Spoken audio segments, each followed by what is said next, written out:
Hello and welcome to Loose Change, and I'm being really upbeat here because we're still talking about death, and I'm trying to make it as engaging, scintillating and positive as I possibly can by also sort of wearing my snuggly oversized cuddle jumper for you. Now we've talked about wills, we've talked about the importance of we're also recording your digital footprint.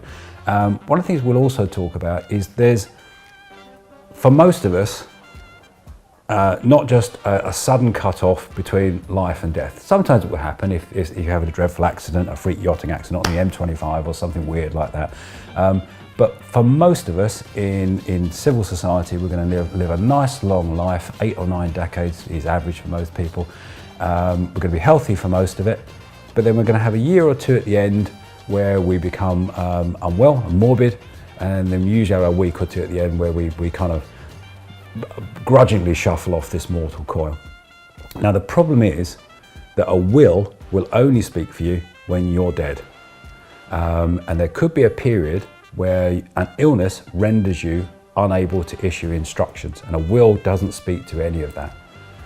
And that could mean, for example, if you have joint financial arrangements with someone and you're not able to issue an instruction, they might not be able to access them, which is a very real possibility.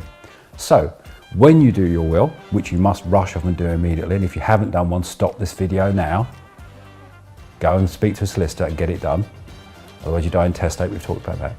But when you do your will, not only must you talk about the distribution of your estate and who you want to benefit when you die, you record your digital footprint as well, so we can access all your different accounts and find out where things are, but also have what's called a lasting power of attorney.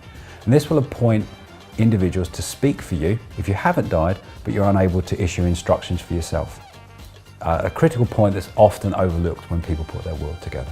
So, more top tips on actually getting through the death process by keeping the administration as light as possible. Another fantastic gift you can give your executors.